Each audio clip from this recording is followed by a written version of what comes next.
So Deadpool and Wolverine has finally hit theaters. After decades of the nerds speculating and waiting, the film has finally been introduced to theaters. And yeah, it's full of amazing surprises and incredibly put together action scenes and lots of anyways, overall, if I'm being completely honest, I think this is like the perfect theater movie. Like, if you're sitting around thinking, nah, I'm gonna just catch this on streaming, I ain't gonna lie, you might be top 10 dumbest people in the planet. Like there might be something wrong with your head. This movie needs to be seen on a big screen with big fans. What? Okay, that came out of the way. This creates one of the best theater experiences that I have ever had on an opening night film. This movie really has everything from the action to the emotional moments and even to the... Yeah, let's just push that to the side. Not only does this film do all of this, but it also is an incredible homage to the Fox films and a great send-off for lots of the characters, and ultimately did what Doctor Strange tried to do and exceeds at it at a crazy level. Oh my gosh, can you leave? I'm going to address you. My God, I'm just trying to let these people know that I like the movie before I do my usual D1 hating. All right, leave. Anyways, yes, even after all the good this movie does, I ain't even gonna hold you, bro. This has to be the most stupidly written excuse for cinema I have ever laid my eyes on, but it still somehow saves itself and makes itself the perfect mixed bag. So today we're gonna be breaking down the movie, seeing what it does right and wrong, so you know what to do or what not to do when writing your own films. So without further ado, let's get into the video. Yes, shit. Yes, thank you so much. Thank you. Let me just... Alright, first things first, pleasing the audience. I ain't even gonna lie, this movie did a perfect job of that, in some crazy ways that we probably also did not expect. From the crazy cameos to the insane fighting scenes, I think this is a perfect example of giving the people what they want to see. And we could thank Ryan Reynolds for this, since he's basically the head of the movie. After seeing how disappointing the few little cameos were in Doctor Strange, I'd say that they learned a lot from it and really packed this movie up as much as they possibly could. Like, there was a point in my theater where they literally had back-to-back cameos and the crowd got louder each time with every cameo. I definitely say that this movie is on the better end of the multiversal stuff in terms of the cameos and fight scenes. We don't know that guy. We thought we did. All of the characters in this worked really well. I loved seeing Gambit and like Blade in this film. Elektra was there. She was alright. It was cool seeing her. But like, she was kind of like the little brother that's trying to play on the game, so you give him like a disconnected controller. So like, he thinks he's part of the group, but he's not really part of the group because he don't got superpowers. She did do a heck of a job driving out Odyssey though. I can't even hold you. They probably would not have completed that mission if they did not have a good drive. But she was cool to see again, so I'm not even gonna complain. Also, the jabs at Ben Affleck's Daredevil were really funny. Channing Tatum was really good to see as Gambit after seeing how yeah, his movie never happened. Blade is great, as always. Deadpool is also surprisingly good in this, not only as himself, but also as an emotional anchor in the film. This is the first time we really get to see Deadpool expressing these kinds of emotions, so it was nice to see a switch up for his character, especially judging at how depressing his character really is in the comics. His fight scenes were sick, and hearing him say something like slang was kind of weird. Yes, hearing Deadpool say "let him cook" wasn't really on my calendar, but hey, I mean, neither was a pedophile getting exposed every month of the year, but here we are. What? Hugh was also incredible in this. He solidifies the fact that he is Wolverine and the best Wolverine that we could ever have, in the same way that RDJ does with Iron Man. He was an incredible emotional core in the film along with Deadpool, and every scene they had together was just like full of this incredible energy that just cannot ever be replicated. They really just work together perfectly. Also, seeing him in full costume was just absolutely insanity, and they pulled that off so well. I know a lot of suckers had to go into this movie with an extra pair of underwear, and I'm one of them. They also did an incredible job with the set designs and choreography, giving the film an explosion of new and interesting scenes. This is how you create a superhero blockbuster for a fun time. It has something for everyone, and most importantly, it feels new. Finally being able to see countless comic accurate suits and characters is one thing, but being able to actually see them in action, that's a whole different story. The movie did an incredible job blending these two things together to give us the best possible time. I've also heard a lot of people like going like a little bit too hard on the movie.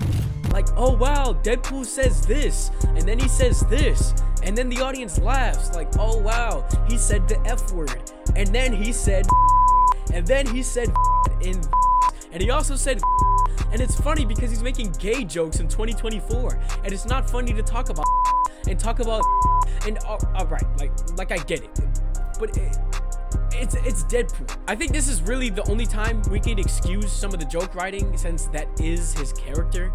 Deadpool's always been like this, and it's always been a sense of humor, so it doesn't really make sense for them to change it now. And I mean, like, if it's broke, don't fix it.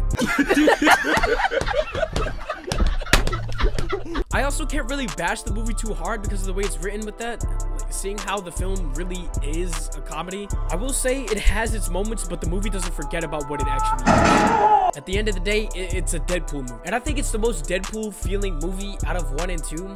Seeing a storyline that could be so simple, yet it branches into like 50 other things of sloppiness, is really staying true to the character.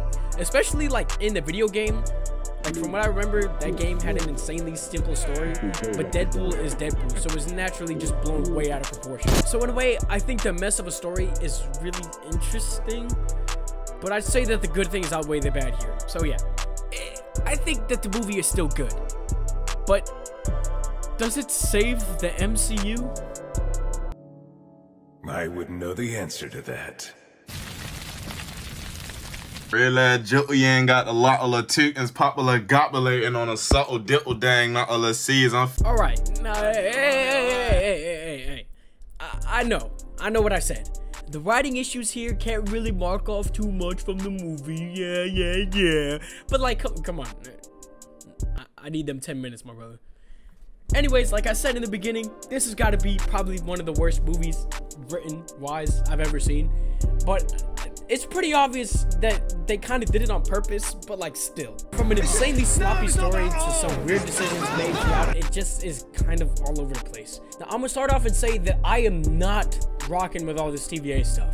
I never finished season 2 of Loki, so like, I don't know if things changed, but last I remember, if someone was in a universe they're not supposed to be in, doesn't that like mess things up? Wasn't that the entire reason that Loki got caught and like arrested, was because he did something he wasn't supposed to do and ended up in a place he wasn't supposed to be in?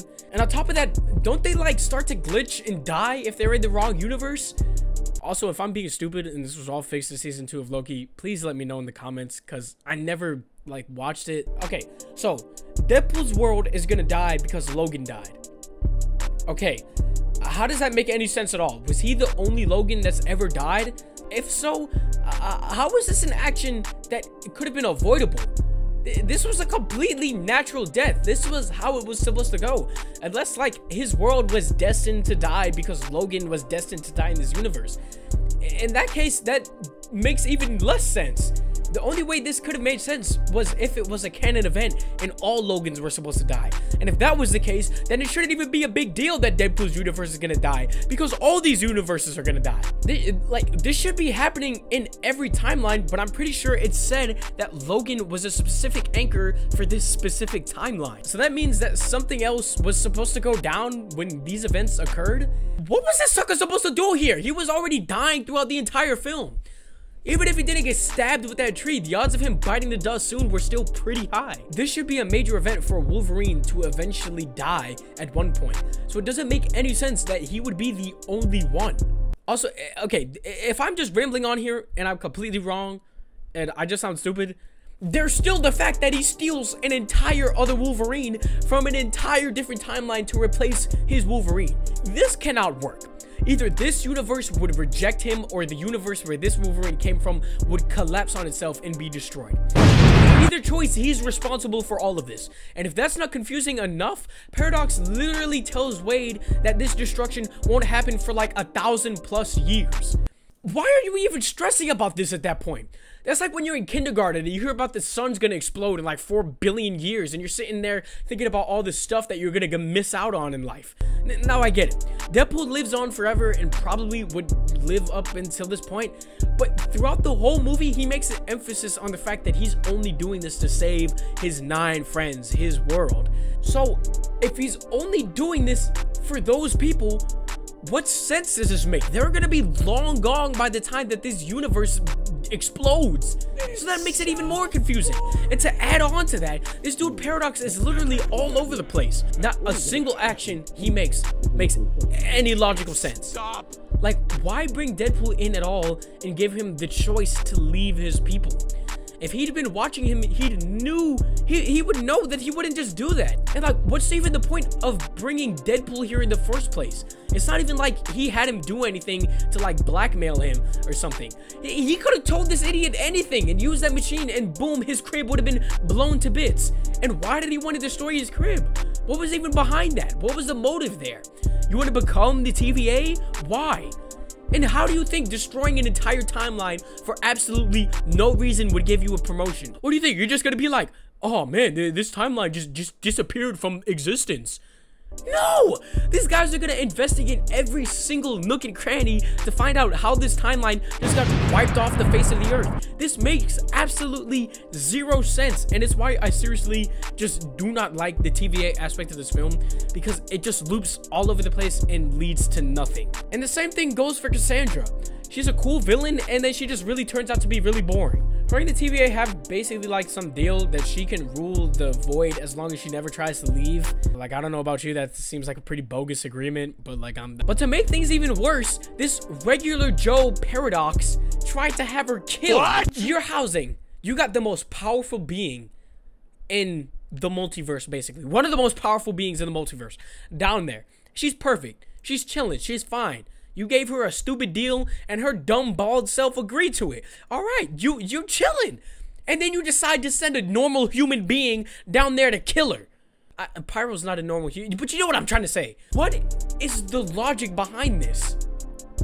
What sense does this make? She's not causing you any problems at all, and you guys had an agreement, so like...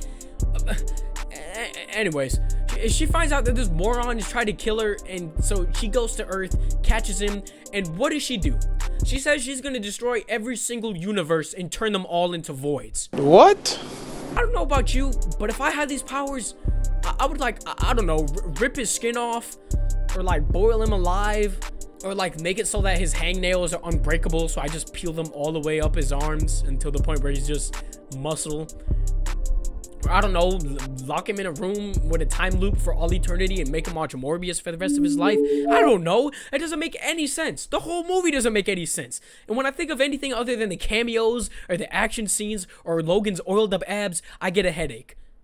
And I'm starting to get a headache right now, so I'm gonna start wrapping this up. Overall, is this movie a yes? Yeah, wow. Overall, is this movie a mess? Yes. But does it have enough redeeming qualities to make it a fun time? Also, yes. Is this movie gonna hold up on rewatch? I wouldn't know the answer to that.